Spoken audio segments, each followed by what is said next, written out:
Bonjour la famille, bonjour les copains et les copines du chapter,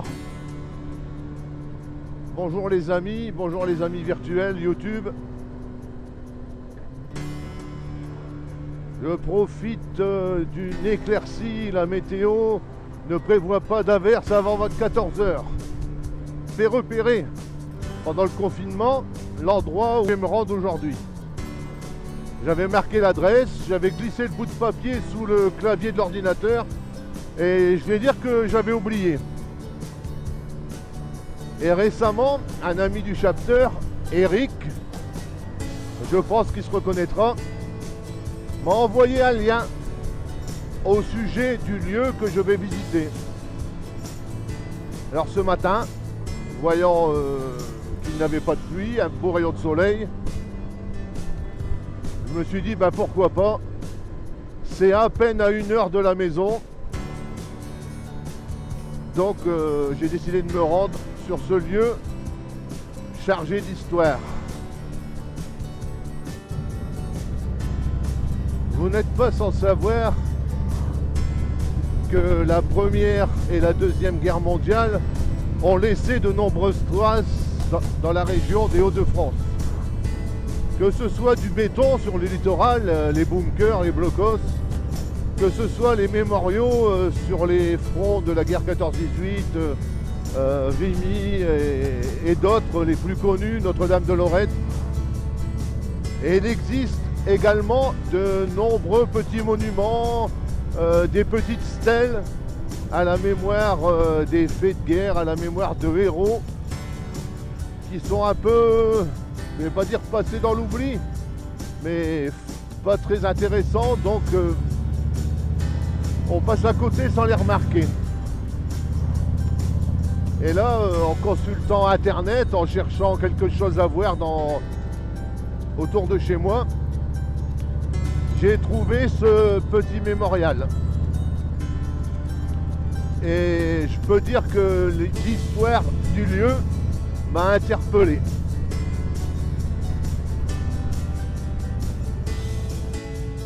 Ici, à quelques kilomètres près, je longe la ligne Maginot sur les Hauts-de-France, aux limites de la frontière belge et sur les bords de l'Escaut.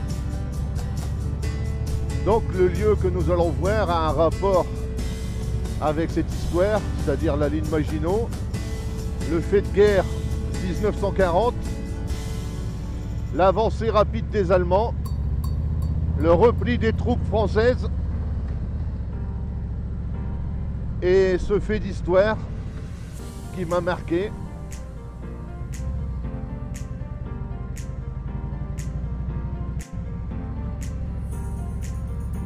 Et je me pose la question, comment un homme peut se résigner à un tel acte de bravoure? Au moment où ça se passe, qu'est-ce qui traverse son esprit? Difficile à comprendre. Je ne sais pas et je ne crois pas que je serais capable de faire une chose pareille. Je pense que je sauverai ma vie en premier.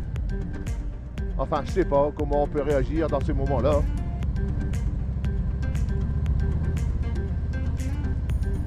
Ce que je vais voir aujourd'hui, c'est une tourelle blindée amovible qui se trouvait entre les blocos de la ligne Maginot. Donc c'était démontable, c'était déplaçable. Donc là, elle se trouvait sur les bords du canal de l'Escaut pour défendre un pont.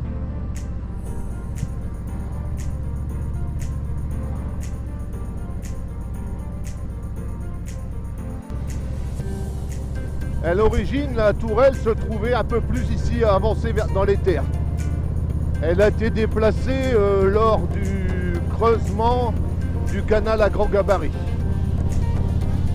Donc où on va, c'est pas vraiment l'emplacement d'origine, quoi.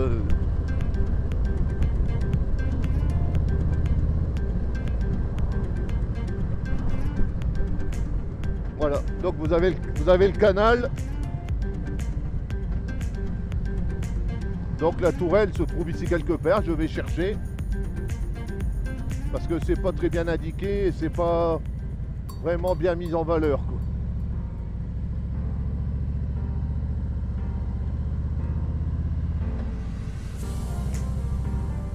Voilà. Vous voyez, il n'y a aucune indication, c'est parce que j'ai regardé internet un peu avant que j'ai trouvé ce mémorial.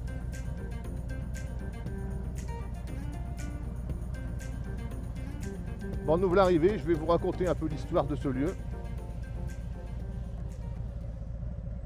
Voilà la stèle en mémoire du soldat qui est mort ici en 1940. Comme je vous l'avais dit, c'est pas mis en valeur, ce n'est pas entretenu. Dommage, on ne voit presque plus les inscriptions, c'est difficile à lire. Voilà cette tourelle blindée, comme je vous l'ai dit, à l'origine elle n'était pas ici. Elle était plus près du canal de l'Escaut, qui a été après agrandi pour faire un canal à grand gabarit. Comme vous pouvez le voir, on voit les impacts des obus d'un canon anti-char allemand qui ont eu raison du courage et de l'héroïsme du soldat qui était à l'intérieur et qui a tenu en échec seul pendant 24 heures l'armée allemande. Il avait renvoyé ses deux compagnons de combat puisqu'ils avaient eu l'ordre d'évacuer. Il est resté seul face à l'armée, 24 heures enfermé là-dedans. Il a tenu tête à l'armée allemande. D'abord l'armée allemande, quand ils ont découvert son corps, ils ont été étonnés, tellement étonnés de voir que c'était un seul homme qui les avait tenus si longtemps en échec, une armée complète. Ils lui ont fait des honneurs militaires sur place. Voilà. Et soi-disant qu'on a découvert une lettre sur lui qu'il avait écrit pendant qu'il se trouvait dans cette tourelle pour dire adieu à sa famille. Là, je me trouve sur l'arrière de la tourelle. Alors, vous voyez, le soldat était enfermé là-dedans. Bien sûr, c'est grippé, hein, c'est rempli d'eau. Je vais essayer de passer ma perche pour faire quelques images, mais ça m'étonnerait que je puisse le faire. Je ne sais pas si vous pouvez voir l'intérieur.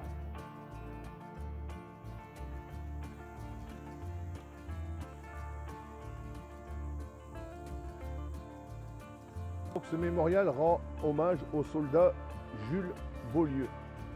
Pendant 24 heures, seul, il a tenu tête à l'armée allemande. Il s'est résigné. Il a fait une lettre à ses parents avant de mourir. Et j'ai retrouvé sur le net un extrait de cette lettre que je vais vous lire parce que c'est vraiment émouvant. Extrait de la lettre de Jules Beaulieu à ses parents. Cette lettre a été retrouvée sur lui, sur sa dépouille. Le pont du Sarteau va sauter. Je suis seul à la tourelle, pas un camarade. J'ai peur. Il faut que je reste. Je me demande ce que je vais faire avec une simple mitrailleuse contre les chars blindés. Adieu maman, papa, Jeannette et mes petites sœurs et frères. Au revoir petite sœur. Il y a des gens qui veulent passer mais il est trop tard. Pense à moi petite sœur, pourvu que vous soyez heureux après. Au revoir maman.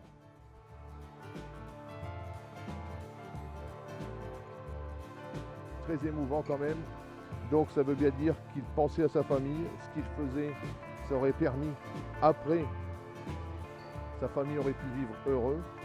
Alors là c'est juste une petite chose personnelle, on va me dire que peut-être c'est un peu bizarre, c'est aux élus locaux,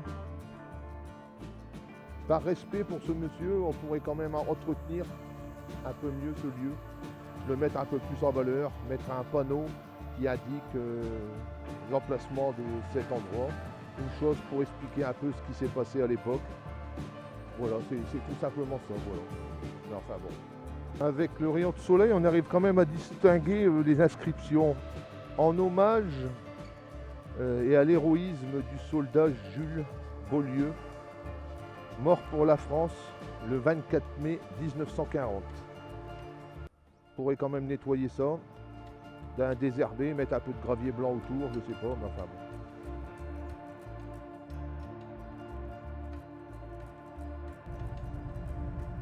Alors comme je vous disais tout à l'heure, on est le long de la ligne Maginot, j'ai vu ça en passant, donc je fais un petit crochet. Vous voyez là, tout près d'un terrain de basket, une fortification.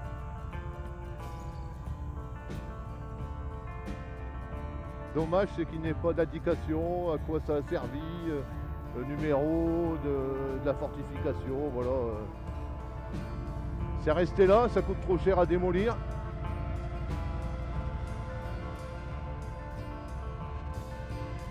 Ben là sur la droite dans les champs, vous voyez, il y a encore un blocos là. Il y a un petit hangar d'abri de ferme qui a été mis contre.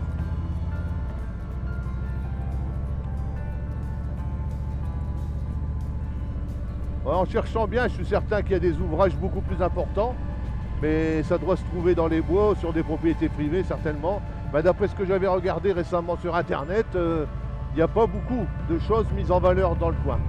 Il y a quelques bunkers qui ont été rénovés et qui c'est des petits musées, mais ça appartient à des associations. Les heures d'ouverture, c'est assez spécial. Pour s'y rendre, c'est assez spécial. Donc bah, il faudrait passer une journée, mais une journée complète pour ça, pour vraiment bien se renseigner, téléphoner, prendre rendez-vous avec ces personnes pour pouvoir découvrir ces fortifications, ces blocos, quoi.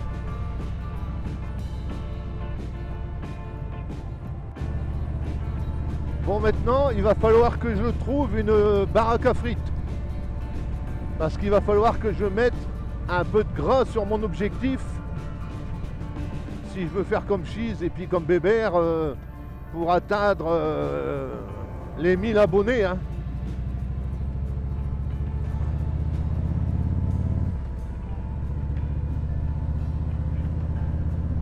Alors là, j'ai une petite pensée pour... bah, tous les youtubeurs auxquels je suis abonné. Enfin, Valoutre, Histoire de rouler, Bébert Bobber, et j'en passe quoi. Si je suis abonné à vos chaînes, si je mets des commentaires, c'est que j'aime. J'aime le contenu, j'aime ce que vous faites. Alors j'ai qu'une seule chose à dire, continuez à faire ça. Voilà, c'est tout simple. Et puis félicitations pour les chaînes qui montent, là, les chaînes qui grimpent. Je vais dire que ça le vaut bien. Voilà. Le contenu des vidéos est joli, les vidéos sont sympas, les sujets variés, donc je trouve qu'ils méritent bien leur montée en abonnés. Bon, ben je pense que c'est sur ces images que je vais quitter.